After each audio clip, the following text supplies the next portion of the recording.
Welcome back, and we're back on our RS3, and in the last video we took delivery of the car, and in this video we're finally starting to work on it. And this right here is the moment we took delivery. I'm not gonna lie, seeing it in person was kind of scary. The damage was real, but at the same time I was super hyped. And at this point it really hit me. This is our car now, and we got a lot of work ahead of us. But once we got home, that excitement kicked in. This is where the rebuild actually begins. When we took delivery of the car didn't start because the airbags are blown and the power fuse as well.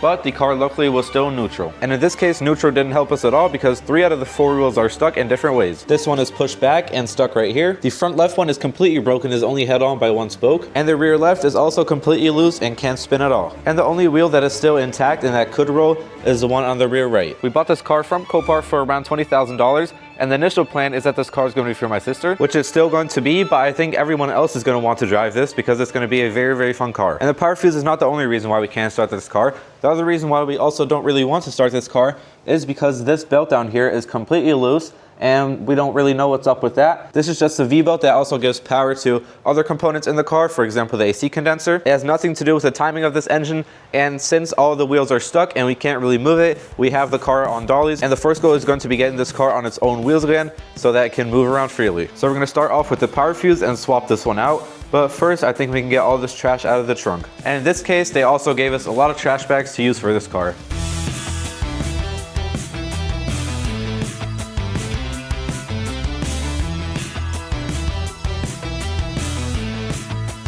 And it already looks like someone messed around back here beforehand because this negative connector to the battery is already bent up here, so we're gonna have to bend it back later as well. And we already had a new power fuse in there, but the plug for it wasn't the right one, which is why it's not plugged in. It gives power to the car, but in case of a crash, it won't send a signal to it and then it won't cut off power to the car. So we are gonna take the new one back out. We don't need another one with the right plug because we can fix it. So here we now have the old power fuse and the new one. And as you can see, the inside for the plugs are completely different and different color. Both of them are Audi parts, but just kind of different things in here, different sleeves. And what we now can do is just take them out. This one is already loose. We can take this one out. And as you can see, there's just 2 pins in here and in here as well. So we're gonna take this one out now too.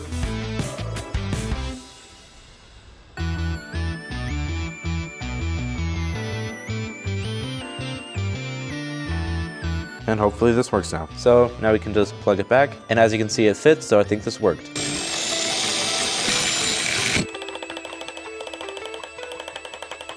And then we can also put back the covers.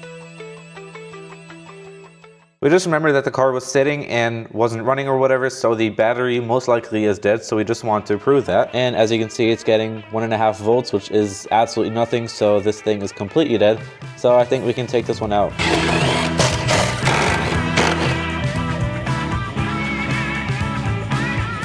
Then we could take the old battery out and the new one can go right back in.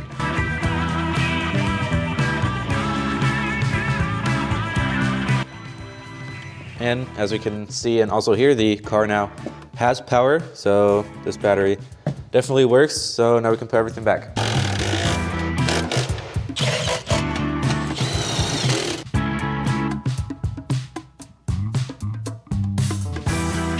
So now that the car has a new battery and enough power, we can go ahead and inside, and it already had a couple lights on, and turn the ignition on and see what it's telling us. Turn the ignition on.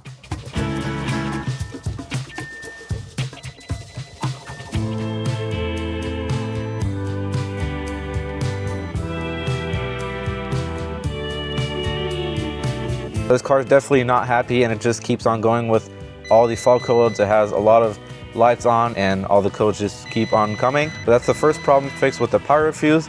So I think now we can go ahead and start with the wheels. We're gonna start off on the back left. First, it doesn't look that bad, but there's definitely gonna be a little bit of damage hidden behind the wheel. And here you can already see the wheel popped out and is loose on some part. So let's get this wheel off.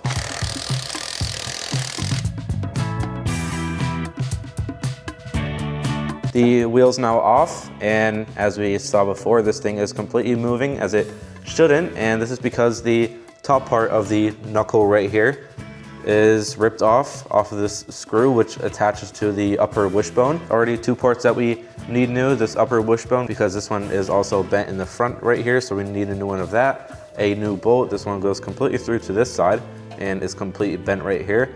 And the new knuckle, because this broke off right here, so already 2 new parts. And then also back there we can see the drive shaft got ripped out, so let me show you that. Right here is the drive shaft, or what's supposed to be a drive shaft.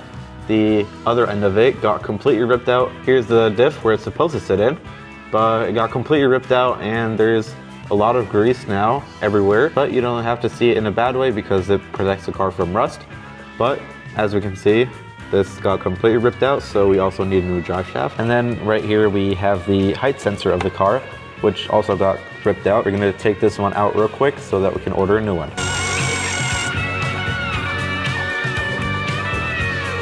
That's also most likely where we got this one from, because this one's also completely ripped out. We found this one in the car, which Copart gave us. So now we found where it came from. And since the drive shaft is broken, we are gonna take it out now before it causes any more damage when we let it off, that it crunches against anything. So we are gonna take it out. And first step is to take out this big bolt. And after that, when we have it out, to kind of stabilize it to put the wheel back on, we are gonna take this broken piece off and try to get the bolt out a little bit and maybe make it a little bit more straight, and then kind of just put the bolt in between here and then just clamp it on so that it holds on tight. It's obviously not a forever solution. We can't drive with it like that. It's just so that the wheel is stabilized and doesn't wobble around like this.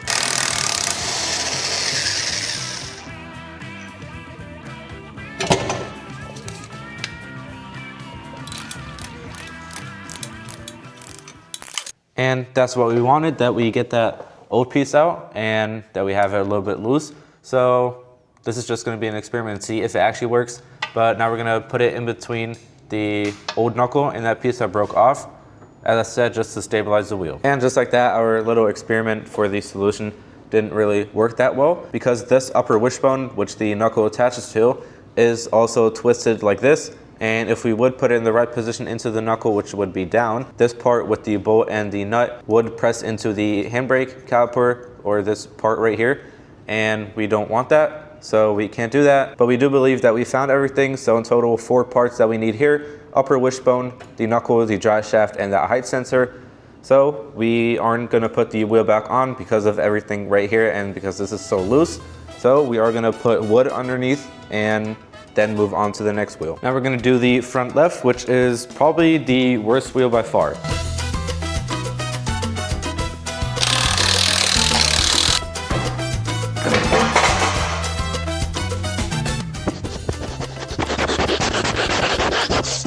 And now after taking this wheel off and looking at it a little bit, we couldn't really find anything, honestly, besides that the wheel is completely messed up, which is kind of weird, but that wheel definitely took in a lot of impact. Probably saved this because it broke the entire wheel.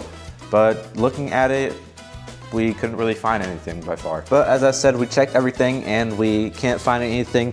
The strut on the top is tight and there's nothing leaking. Then we have the lower control arm, which gives the entire position for the wheel. We might just swap that one out just to be sure. But as I said, we didn't find anything, which is really good. So I think we can keep this side as of right now and move on. We have something pretty interesting that we want to try out right now, because obviously this front side needs a different wheel in the time when we want to move it and want to put it back on its wheel. And for that, we have one of our G80 rims and wheel right here. And we are going to try to put it on. A couple days ago, we looked into this and they actually have the same bolt pattern, but it's just the center bore that's different. So we are gonna throw it on and see what it looks like. Obviously, if we would keep it on, we would have to buy an adapter for it, which there are out there. So we are gonna throw it on and it might even look good. And here's now the wheel on and the car down. I'm not really too sure if I like it or not.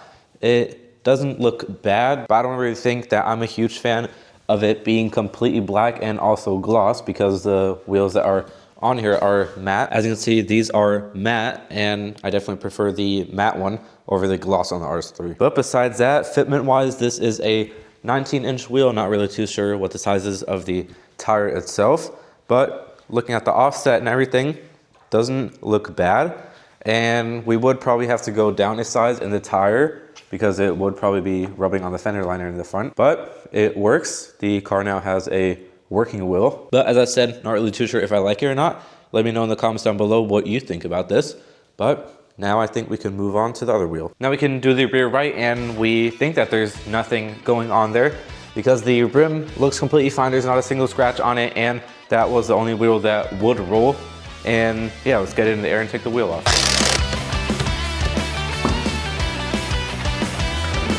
And as I said before, the wheel, looking at it from the front, didn't have anything, not a single scratch, and also the tire looks completely fine. So just looking at this, we can probably say about a 90% chance that there's nothing wrong with it. And now also looking at it, nothing is moving. The upper wishbone looks fine. It's completely intact. The knuckle as well. Yeah, I don't think there's anything wrong here. Even though this side with the door got a huge hit, I think everything got taken out by the quarter panel and the door. So I think it's safe to say that this corner is good. Now also onto the front, which also has a bit of damage. The wheel has some scratches and a chunk blew out right here, and the tire here as well. And this entire fender is completely smashed up, and the wheel also pushed back into the side skirt as well down here. So I think after we take this wheel off, we are also gonna take off this fender.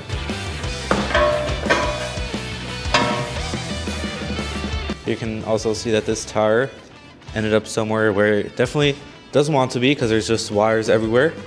And yeah, let's check out what the damage is. This wheel is now also off, and we can already see a little bit of damage. This fender liner got completely cut through right here. This is structure of the car, but nothing broke right here. It just completely rubbed off the paint and whatever should be on there. But we can fix that by just putting new paint, primer, whatever on there. And then down here, a little bend, but that's fixable. And then also down here, we have a little bend, but that's the outer skin, so that also shouldn't be too hard to fix back. Yeah, besides that, can't really see much. This also doesn't move, but we most likely are just gonna swap out the knuckle as well, because one more damage that we do have is this lower control arm. And we can see back here that there's already rust and paint chipping off, which isn't a good sign, which means that it is twisted. Because right here, we have the lower control arm, and it should be completely straight, but we can see back here that it has a bend up and then it goes down again, which it shouldn't have. It should be completely straight. And right here is the subframe, which is aluminum, and it somehow didn't break because this thing completely twisted like this. Yeah, luckily the subframe didn't break because I don't think that it would bend or anything because it is cast aluminum, so I don't think that it would bend. It would probably break off faster than it would bend. So that's also a good sign that we most likely don't need a new subframe, but that's just what we see right now. So we already have the new control arm on the way because this is something that we suspected on the front. So we have the new one on the way. Should be a quick fix. Another thing that we do need is this plastic cover that goes around the control arm, which is just zip tied onto it somehow. But yeah, that's everything on the front. Nothing too bad, but the only thing that we do have is still that this fender is completely crunched up. So now we can put the wheel back on and put it on the dolly so that we can spin it around. And what we also notice is that the dollies are really, really good, especially in a small garage like this. So we can just turn the car on a point, but still the first goal is to get the car on its own wheels. And yeah, now we can throw this wheel back on. We're gonna keep this fender. We're gonna continue with this in the next video because the goal in this video was to take off the wheels and do everything with the suspension. And yeah, we found everything that we needed to find and ordered all the parts that we need. And then in the next video, we're gonna continue with all the suspension, fixing all the parts, and then we are gonna continue with the fender. And it'd help out a lot if you could take your time real quick to like and subscribe. It's completely free and you can always change your mind later. Also, the dollies are not just for spinning the car around, they're also for putting the wheel on, are a good helper because otherwise on European cars they have the bolts and not studs on American cars or whatever. So when you take the bolts off, the wheel will just completely fall down, and with the dolly it just falls down maybe like ½ an inch, and then it just stands here and you can take it out very, very easily. In this case, we can't use the dolly right now because we can't get the car high enough, and we also had to turn the wheel to the left because, as I said, this entire wheel sits way too far in the back, and if we would put it in straight, it would rub against here again. So we have it turned to the left, and then it will just stay on the dollies. I definitely think that was a success. We found parts that we needed to get this car back on its own wheels again. And yeah, made a lot of process on that, have parts ordered, so they should hopefully be here by next week. And yeah, the video's not over yet. Since we do have a couple of other cars that we have rebuilt before, there are a couple of parts that we still need to fix on those. For example, on our F80 M3, we have a couple of parts. And then also on our recently rebuilt X5 M50i, we have a couple of parts all around the car that we still have to fix. So we're gonna get to that right now. We're gonna start off on our X5, which we recently finished rebuilding. And there are a couple things that we still have to do, in total 3 parts, which 2 of them are sensors, and then 1 of them is the passenger seatbelt. That one's kind of acting up, so we have to see what we have to do with that. But these 2 sensors, this is just a normal radar sensor, which goes right into here, and as you can see, there is one in there. But last time when we built up the entire bumper, we just put one in there as a dummy because the plug wasn't the right one, so we did have to buy a new one. So we're gonna do that as well. We probably have to take the bumper off because there's no way to reach underneath there. So we have to take the bumper off for that. And then the second sensor is a sensor that measures the pressure inside of the intake manifold after the intercooler. And yeah, it sits on the intercooler, and we have to swap it out, not because it's broken, but because it's an aftermarket piece. Because in the crash, the original one that was on the car broke, and when we took the engine out, we saw it, we swapped it out. We ordered one, and we thought that it was an OEM piece. It got delivered, and then we noticed that it was a aftermarket piece. We knew that, and we just put it in there because we needed a piece in there. And then we also said that if there is a fault code or something like that, we know where the problem is. So we learned our lessons with critical parts like these, like sensors and stuff like that. It's definitely best to buy OEM. Can be used, doesn't matter, but definitely good to be OEM. And that's also a little bit deeper down in there on the intercooler, so a little bit hard to reach on there. But I think we're gonna start off with the pressure sensor.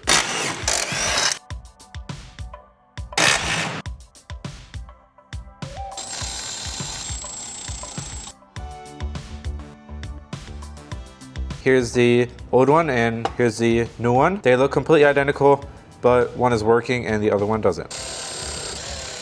Now that the sensor is installed and everything's tightened up, we can start by adding all the parts back.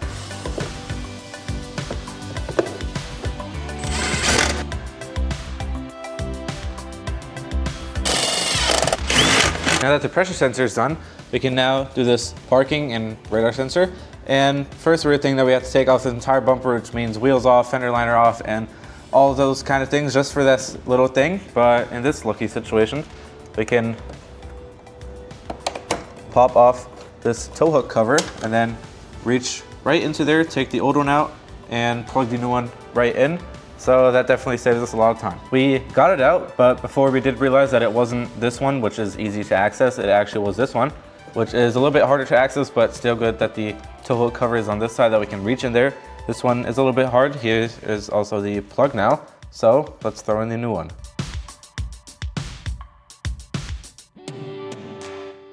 And just like that, the new sensor is in place, saved us a lot of time.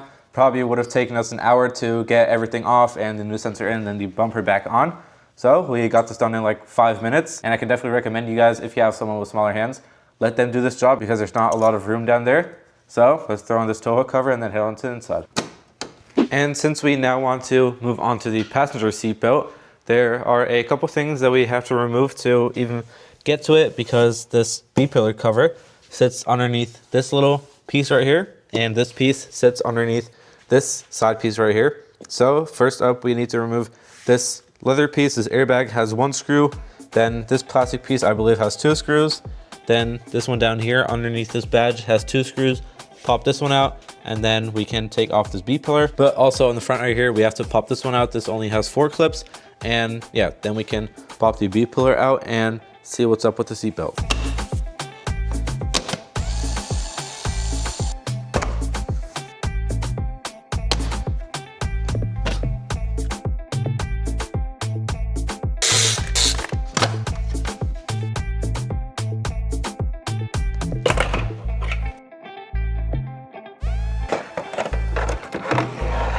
Now we have everything off just for the seatbelt and now have access to it.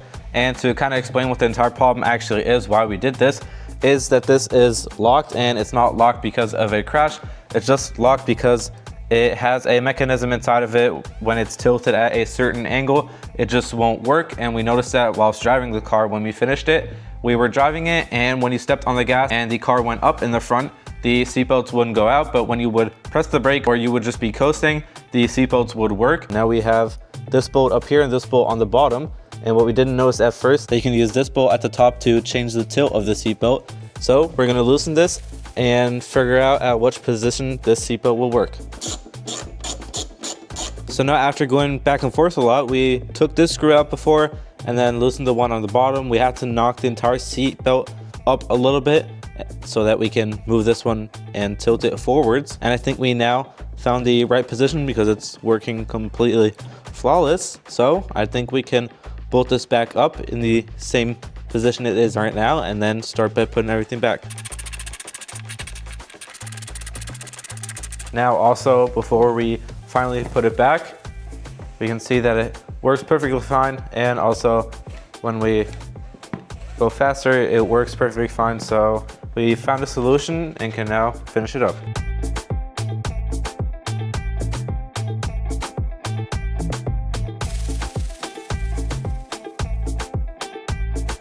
Just like that, we have everything done on this car. We have that pressure sensor done, we have that parking sensor swapped out down here, and now also that seatbelt problem fixed. Works completely fine, but we don't really know if the sensors or whatever work. See what the car has to tell us. So we hooked up our Auto device and are now gonna scan the car and see what it says.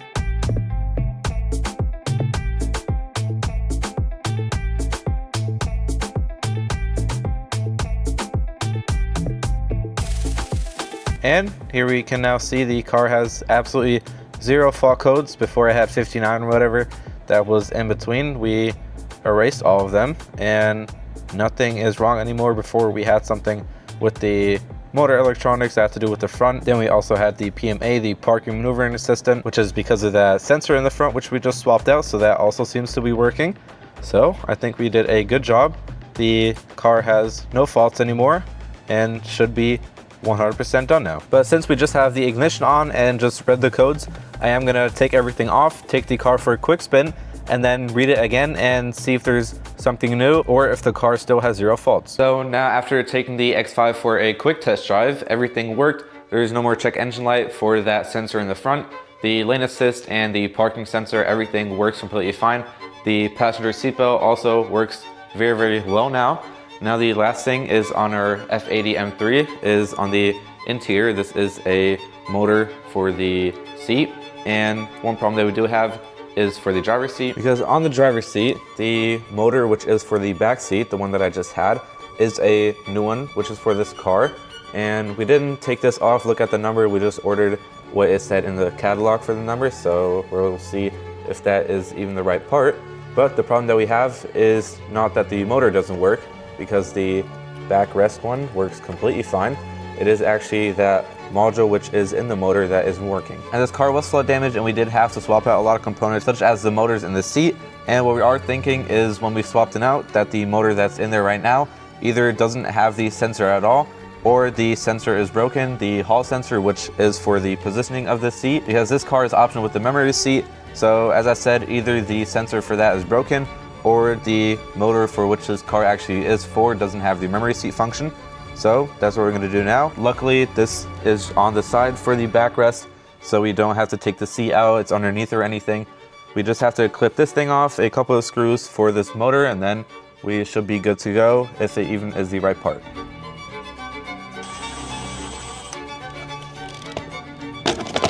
And here we can now see we have easy access to the motor. That's the old one out. So now we have the new one installed, plugged everything in, and it works. So now we're gonna put this back, just clip it back. Then we're gonna hang up the Auto device and let that do its thing with the reset of the positioning of this seat, and then see if this finally fixed the problem. So now we're just gonna let the seat standardize, which is just kind of resetting the seat so that it gets its correct position. It's gonna go in every direction possible from 0 to its maximum. So we're gonna let it do this and then see what it says. All right, the problem is now fixed, and it wasn't where we just left off of, that we let the seat do its positioning thing where it runs through everything and gets its position. That wasn't the solution to our problem, because it kind of was our own fault that this wasn't working. Because as I said before, this car was flood damaged, so we had to swap out a lot of components, such as the seat motors. We had to do both of them, the driver's side and also the passenger side. and that was exactly where our problem was.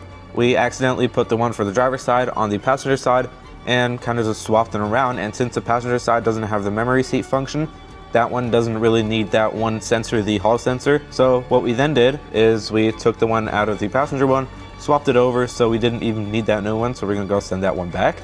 So we got the problem fixed. Then after that, we did have to go into the auto, scan the car, delete the codes, and then we could let the seats standardize. And to show to you guys that we got this problem fixed and that it also works, right now I'm gonna press the number 2. First of all, this is just a random seat position just to show you guys that it actually works. We put this one as number 1, so now I'm gonna press seat position number 2. And as you can see, it goes to the front and the back goes down.